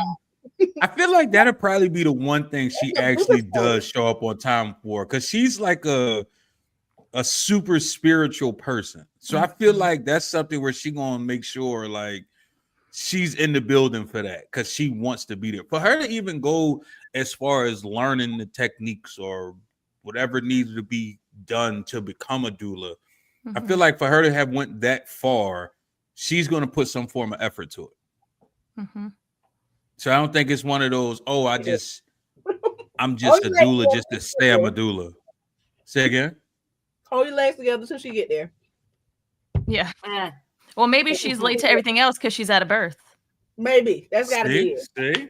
Because we talking hours late to concert. She must have been birthing a lot of babies. Right. I mean, let's be honest with you. Most of the older celebrities these days technically are late for their concerts. Shit. Lauryn Hill don't even show up at all. She just like, fuck y'all. Maybe she doing babies too. Who knows? I don't know. Is she? Is Lauryn Hill a doula? Not that I know of. No. Yeah. Do you know any other known celebrity doulas that people would know besides Erica? She's the one that comes to mind for me because she's so open about it, right? Like she's so open about being a doula as well and talking about the spiritual side of birth and like the preparation and everything. So I'm drawn to that because I listen to Erica, like her music, and so when she's like related, like we have that other connection. Like I love music too, but that other connection of like birth work, I'm like, ooh, okay. I'm like being drawn more towards you. So no, I don't know of any other celebrities technically. I know of some people who have doulaed for celebrities, but not. Is there a, I guess, type of music or genre of music you would connect to being a doula, or just depends on the person? It absolutely depends on the person. Yeah, it depends on the person. Like it's definitely like not I mean all, that like, Andre 3000 flute music or some shit. That is so sweet. It's literally anything. Like I have been, honestly, the music of a doula doesn't matter. It's the energy of the doula that comes into play. Yeah. So it's like the energy that you bring into a space. Like, are you about to be like, all right, y'all, I'm here, let's get going? Like, no, you shouldn't be a doula unless the client is looking for that kind of support, that kind of cheerleader energy of like, all right, let's get it going, let's get it moving. Most of the time, you don't want to mess up the flow of things, the way things are going, how they're prepping, but you also need to know how to bring it in. Because when someone's going all trippy crazy and they're like, I can't do this, you're like, yeah, you can. Yeah, you can. Let's create rhythm. Let's create sound. Let's create counts. Let's do something to get you back into the space. And then, to make you feel like you're in control of something that is uncontrollable. So as a doula, do you feel like, say again? There might be trap music for some people. You never know. Yeah, I have supported a doula client who was literally listening to hard metal the entire labor. It was tough, but I was like, that's what you do. That's what brings you your space. Whatever. I got my loop earbuds in enough to hear you. Right. I don't need to hear the screaming in the background, but whatever works. Whatever gets someone in their space. Do you feel like as a doula, you need to be the most confident person in the room? No, because you need to know when you don't have the answers. Because if you are constantly guiding people in the wrong direction, when you're like, actually, I can use some additional information, or I should be able to point you in the direction of someone who has the answer. Because if you feel like you got it all figured out, I don't think you should be a doula, because doulas are lifelong learners and they need to be able to adjust and go with the flow of all births, because they are not the same. What would you say is the most complicated scenario you've been in? in your doula experience? Honestly, okay, hang on. It was more of, there's two that I think of that come to mind for me. I had back-to-back births. I was supporting a white client and I was supporting a brown client. Okay, same provider, same shift. White client got heard, listened to, got everything they wanted, patients, everything. By the time my black client came, I was having to say, whoa, whoa, whoa. She says she doesn't want a vaginal exam. Don't do it unconsensually. You need to stop what you're doing right now and stop. Like, I literally had to be like, no, no, no. She said no. Let's not do that.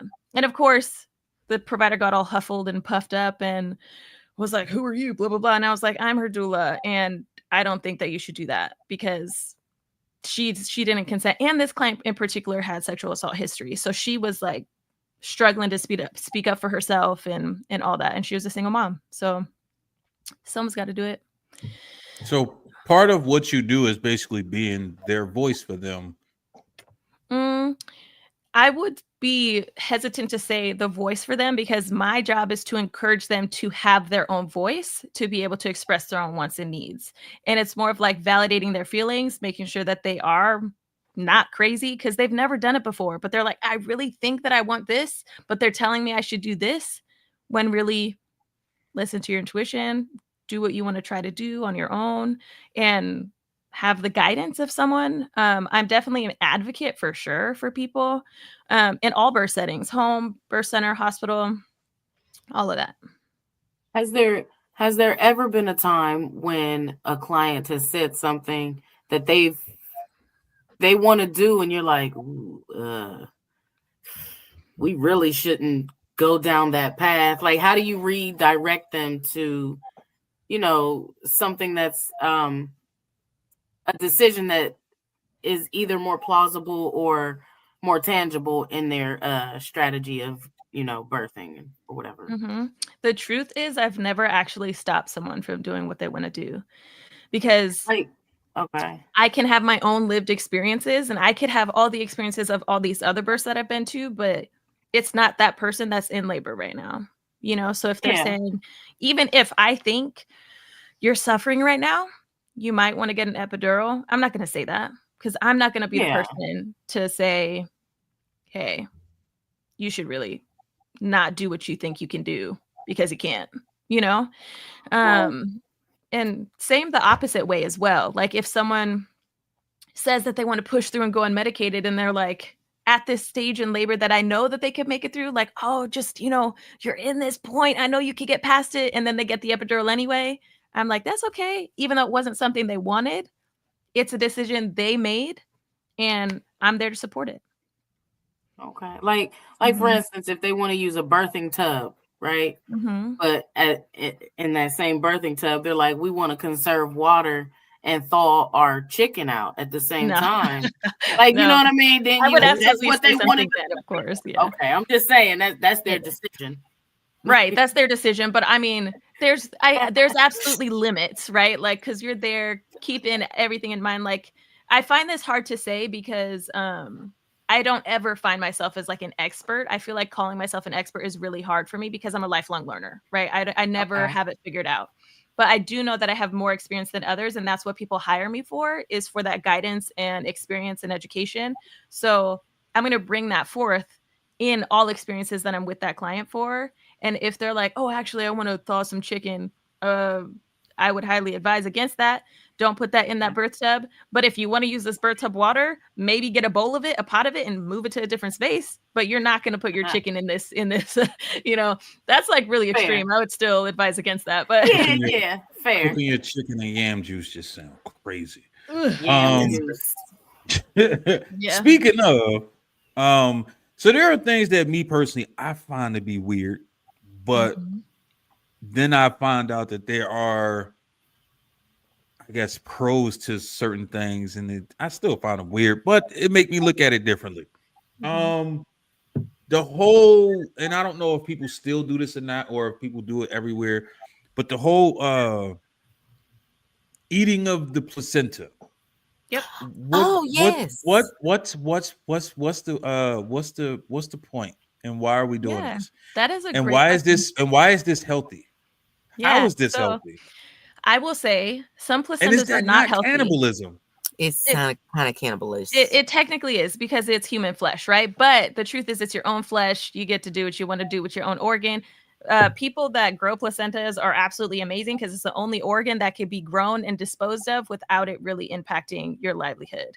Placentas can cause you some issues when you are pregnant, though, because they're like the filtration system of like toxins and things like that, which is why it's not always good to consume your placenta postpartum.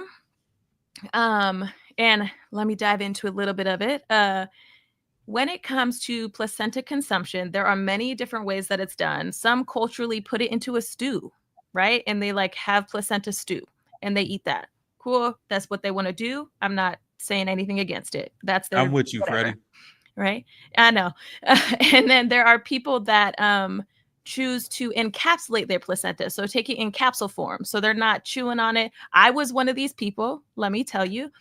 I was one of these people. I encapsulated my own placenta and I took it because of the research that I did. I did not finish my capsules. What do you mean? What do you mean? What But do you Raw, mean? I'm with you, Raw. Wait, time Wait. out. Because I got questions. You guys Did you- asked the question. You got to be ready for the answer. I know, I am, but I'm just asking. Okay, encapsulated. Right. So you personally took your placenta into the bathroom in your little capsulated machine and was like, you capsing like little raw chunks and capsules, and you.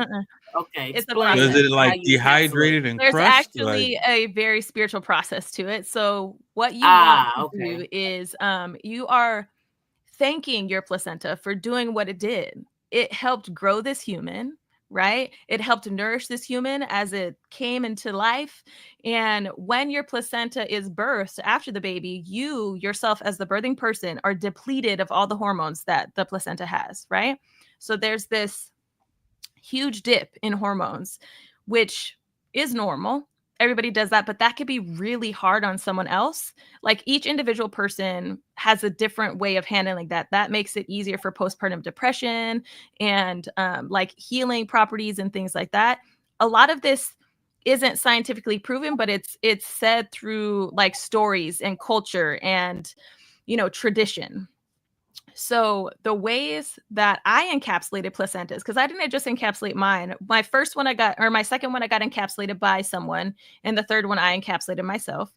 The encapsulation process, I followed the old traditional Chinese medicine way of encapsulating a placenta, which is you actually steam it with jalapenos and lemon, okay? Because those are warm foods that bring warmth into the steam and all that stuff. And I can't tell you how many times I had one of my husband's friends, or ex-husband at the time, ex-husband now, husband at the time. He came over, he's like, "Oh, what are you cooking in here?" Because I would do it in the garage. And I'm like, "That's a placenta, okay?" And he was like, "That's disgusting." Yes, I know, bro. I know. But what you do is you steam it, and so first you thank it, right? You steam it with the jalapenos, the ginger. how do you and the think it? lemon. Like, hey, I appreciate you, my man. Like, how do you do that? Yeah, you like, I don't know how much of a believer you are in energy, Rob, but the energy that you bring forward and you thank, just it's very similar to when you thank someone that's passed. Like, thank you for all that you've taught me. Thank you for like, guiding me through life, like things like that. So this placenta, you would thank the placenta, give it positive energy because it's done amazing things. And then you boil it or you steam it with jalapenos, ginger, and lemon because those are all warm. And then once it is steamed, you do slice it into thin slices and you put it into a dehydrator. And that takes about 12 to 15 hours, something like that. And then once it is dehydrated, you do grind it and put it into powder form. And then that powder is what you lay on top of the capsule maker, level it out, put it into a capsule. And So would you do it with what do you call them shits? The bowl with the I can't think of the name of it. I can't think of the name of it either. Yeah. But I Mortar. didn't do that. Mortar. Yeah, the mortar. No, I didn't do it with that. I used a Ninja Bullet. So And I was feel like, like you still use that ninja for actual food. oh, after absolutely that too, not. didn't you? No, no. I'm sure I you have definitely kept stuff everything out separate. and ninjas and all of this stuff for Correct. bodily Correct. fluids, and then others Right. that you make your morning smoothie. Right. Yeah. Oh, And wow. it's definitely like all of it is sanitized, like sanitary, right? Like you do it on a Chuck's pad, you clean you clean your surface area before, after, you wash everything. You have to wash it. It's a biohazard. So you wash it in like bleach and cavicide and all of that stuff to make sure everything is dead, because most people would use the same NutriBullet for all their placentas they're encapsulating, right? They're not going to buy a new blender for every placenta. So you have to make sure that it's really, really clean and sterilized between clients. So do you is there a certain amount of placenta caps or placenta pills you could take per day, or Placenta because you cap. said I mean I don't know how you say I this know. shit. Like, Yeah. you said you didn't finish yours, so is it like a certain amount you could take? Like you can only ingest so much? Like, Excuse me. I would not advise to take more than 4 in a day. Usually it's like 2 in the morning, 2 at night. And it also depends on how long the person who's taking the capsules wants them to last, because not every placenta produces the same amount of capsules, because all placentas are different sizes. Babies are born at different times. So the average placenta, I would say, would give me between 110 and 140 capsules, but there were some really juicy placentas that would give me I would say the most I had was 210 for one placenta, one person. So you said you've done 3 placentas so far of yours, right? I've done one of my own, but I have 3 kids. The first one, I wasn't even thinking of it. I was 19. I was like, what? Oh, okay. I wasn't thinking about that. With my son, I hired another placenta encapsulator to encapsulate his placenta, and for my third, I encapsulated it myself. So how often are you getting other people's placentas? Yeah, I would offer it as an additional service. I don't do it anymore because wait. I'm misunderstanding. I'm thinking you're getting them placentas for yourself. Oh no. Right. That I misunderstood, because after a minute I was like, oh, service. What? Oh, but I get it. It's part of your service for their placenta for them. I got you now. But man, you will collecting placentas. Is this considered a legal form of cannibalism? I guess, yeah, because that's technically what it is. Well, but according to Amron, cannibalism is legal in a lot of states. That's why I asked, because had she not said that, I would have never thought that. But being as though cannibalism is legal, and eating your placenta, which I still think is just crazy. Like, you just sitting there. Interesting. Like you put it over a plate of noodles or some rice. Yeah, can a man? Like, what kind of? What's that in your flow? Oh, it's just a little placenta. That's all. A man, yes, at least a man can take the capsules as well if they would like. Take a little bit to be a part of the process. So also, this is what I want to know too. Like once you pop your placenta pill, do you feel like you get like an instant Mario, like do? Like how do you feel? No. Do you feel? Yeah, I absolutely always told my clients this isn't like a special magical pill that's going to make you feel better instantly. It's something that's like over time, just like vitamins, right? Like when you take vitamins over time, you start getting better and your body starts adjusting to it. So like when they start taking their capsules, it's the hope is that the benefit is psychologically, like mentally, you're more stable a little bit. Your hormones are a little bit more balanced because, you're putting them slowly back into your body because they were all depleted at once from your placenta after it was born. So it's a process, but like I was saying, there are placentas that absolutely should not be encapsulated. And those are placentas that are around infection. Like if you ever had an in uterus infection, if you had group beta strep because your placenta is passing through your vaginal canal, which contains, group B strep, that you don't want to be putting that bacteria into your body. And placentas with preeclampsia, you're not going to want to do that because it's insulin resistant and it's not going to help you at all.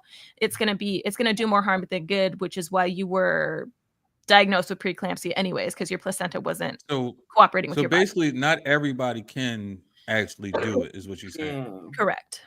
Like you got to be at not. I mean, you got to be. I guess I don't know what word I'm looking for. Basically, you got to make sure that it's actually healthy enough to even consider it before you even think about doing it. Correct. I would also not And encapsulate placentas of smokers.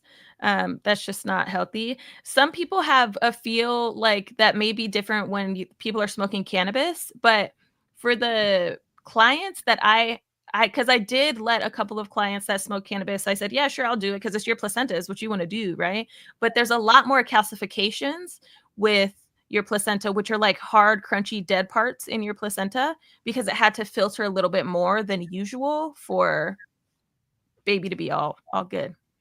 so when you adding all the herbs and spices to it, does that change it when it's capsulized? Yeah, because I mean, if you put it in a capsule, Good question. yeah, like lemon pepper placenta is just crazy. But Bruh, being as what? though you putting it in a capsule, does that? I mean, do you actually need to do that? Need to add this herbs and spices if you just taking it as a pill versus actually make a shot out of it? Well, the herbs and spices are more of the ceremonial part of it, like the spiritual aspect, because they're warm, right? So, like, if you think of like Chinese culture postpartum, they have this thing. I can't remember the actual name of it, but it's like for 40 days, excuse me, for 40 days, that person does not leave their bed unless they're showering or, going to the bathroom. And everything else is brought to them, and they are not allowed to do anything cold. So it's like all the food they're consuming is hot. All of their body is always hot. Like their showers have to be hot. Like you can't go outside because the wind chill. It's all like cultural, and it has to do with the way a body heals. So since this is the traditional Chinese method of placenta encapsulation, it incorporates that warmth. But just to be clear, those spices and foods do not actually end up in the grinder as well. So they're just steamed with the placenta, and then you separate those from the placenta when you slice them and dehydrate them. I mean, the flavor is still there, though, right? It's there, but it's not like, I will say, the placenta overpowers any kind of hint of flavoring there. So when Seems you like when it you would. when you did you eat slices of yours or like a sandwich or any of Nope. No, I just encapsulated Sandwich? them. I just encapsulated Like a it. fry- So mine was powder, yeah. Like a mean- fried placenta sandwich, that? I mean, a placenta hoagie or something. I don't know. Like a placenta with cheese. Yeah. But let me just say this though. The way that people consume their placentas culturally is different all around the world. But if you think about it, we are also animals, right? And what do animals do when they're in the wild? They eat their placentas. They eat their afterbirth for protection and for nutrients. So we're just a different level of animal, but we're still animals. We're still primal. I love that. I'm gonna eat Elise, you never thought about eating a slice of wood. your placenta? If I had like postpartum depression, I probably would have back then, because I heard it's helped with that naturally. If I knew then what I know now, I probably would. So when you had your next one, you think you might do it? I'm sorry. When you have your next kid, do you think there's the likelihood of you eating a slice or taking a pill? There's no likelihood of another kid. Anything that comes in this uterus is returned to sender. I will not be able to assist any other children, and the flourishment of the nation is not on me. I can't. the flourishment of the nation. I love that. That's a great line. That's for anybody else. My kids are 12 and 13. A lot of terms tonight that I ain't never heard before. This is just bananas. That's funny. 12 and 13. I wouldn't know what to do with a baby. Like, do you feed it? Do you walk it? Absolutely not. Do you walk it? Oh, absolutely not. I'm with her. Amron, when you have your next one, would you consider doing this? So here's the thing. I'm kind of with Elise. I don't plan on putting anything else in my womb unless I thought about this. This sounds crazy. If something happens with Ava and my daughter, she can't carry her own child, I'll be the grandma mama. I'll do it. I've thought about that. I've thought about that too. I offered it to my sisters because I was the first one to have kids, and so I was like, if you guys can't have babies, I got a uterus that works. Okay. Yeah, it was. Yeah. So, with that being said, if you let's say you carried for Imran, your daughter, and Kiona, your sister, or whatever, would you still eat it even if you carried for somebody else? Yes. Would it I still think be I the would, same effect? I would do it, but here's the crazy part. I heard how she told me how she makes it, but in my mind, I think I could get it like freeze dried and we don't got to season it because that seems weird. I don't There want are to season the meat. so many, There's a lot of ways, so many yeah. different ways. There are so many different ways. Yeah, there's people that even don't even, how do I say it? So there's like placenta tinctures. So do you guys know what a tincture is? It's like No. it's like an alcohol dropper. Yeah. You know? Oh, yes. I do know what you're talking about. They'll make a Yeah. placenta tincture so that you don't have to take a capsule, but you can like put a couple drops in your water or Crazy. something, right? I think I Wait, could do what? that. Wait. Some people make We going placenta placenta Kool-Aid chocolate. now? Yep. Yeah, some people make chocolate. Yeah. Some people Yeah. make Yo. flavored capsules, like intentionally flavored capsules, because they don't want to have to taste anything close to placenta. Because you know when you take like fish oil caps, you have fish burps sometimes. Yeah. People don't want placenta burps. Okay, so So you taste your placenta when you burped? I did, Don't yeah, you because taste I the didn't. pussy on your lips after you eat it? One more time. Remember, he don't Don't eat you it. taste the pussy on your lips after you eat it? If you do it right, no. Fuck you mean? Mm. You must not be doing it right. You're not doing what right. Hey. Listen, y'all ain't about to shame me. I ain't shame y'all, goddamn it. Fuck all that. But all right, this has been different in a lot of different ways tonight. Very In a lot of different informative. ways. No, very. But I knew this what we was walking into. I knew it was going to be informative, and I was going to learn some stuff that I never would have thought of. First of all, I didn't think it was 1,000 ways to eat a placenta. That's crazy. I know. I thought people just made a hoagie and called it a day, but I didn't know people Some was people popping do. pills and snorting it. Imran, would you snort it?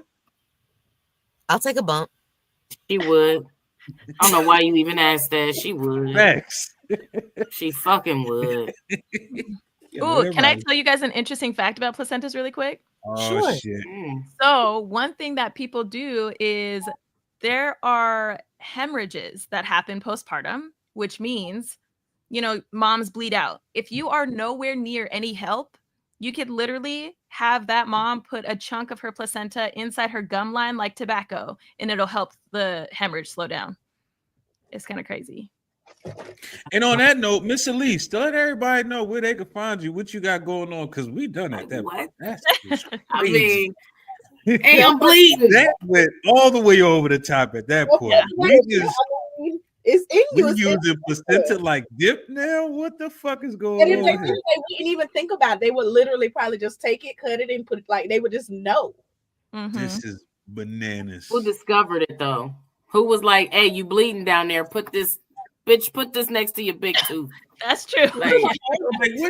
Like what crossed your mind to make you think we're gonna try this shit?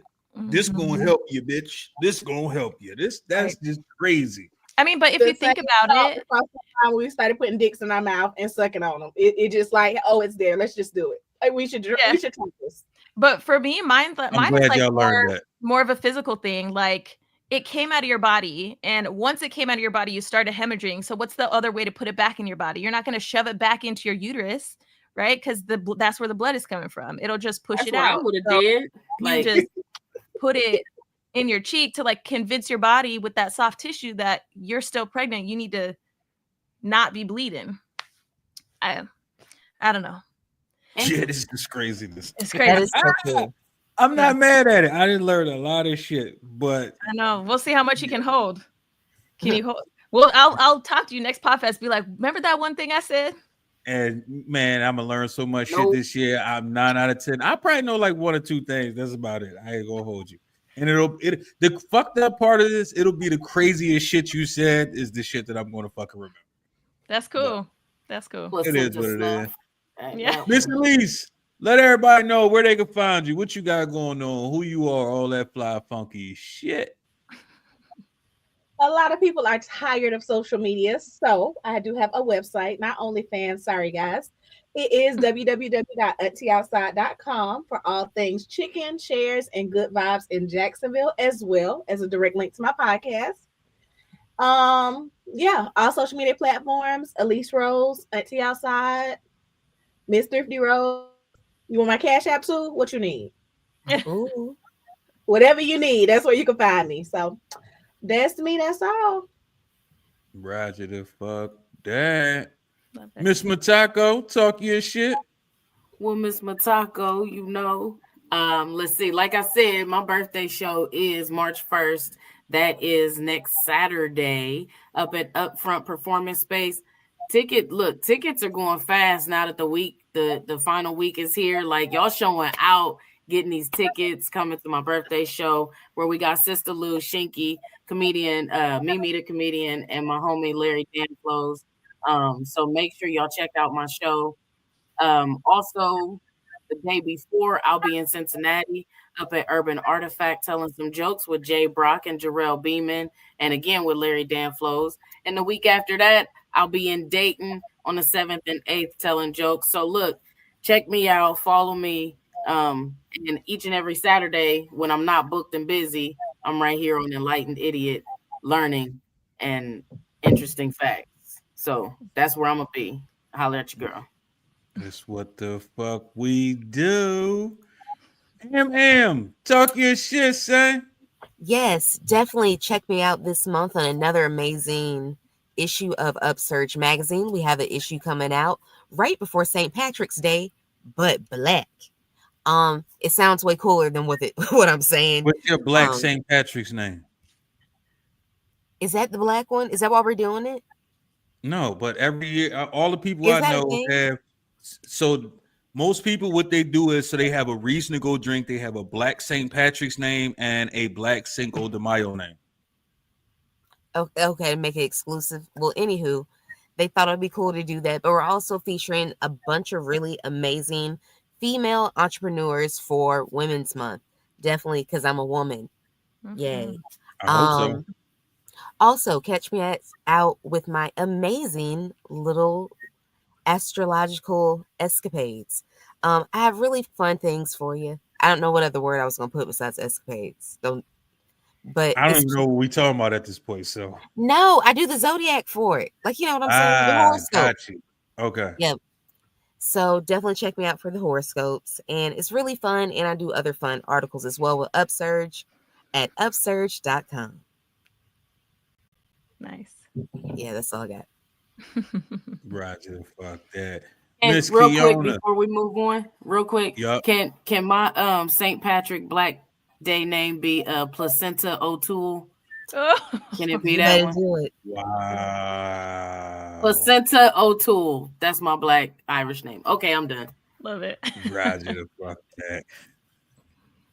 Awesome. Miss Kiona. So, yeah, you can find me at birthasweknowitpodcast.com, and I am Birth As We Know It Podcast on all socials as well. I have a private Facebook group if you want to join it. If you want to join that, you go to birthasweknowitpodcast.com/community, and I will let you in. Roger that. Yeah. Have you ever had anybody name their kid after you for being their doula? Oh, no, but I got chosen to be a doula because the name was very close.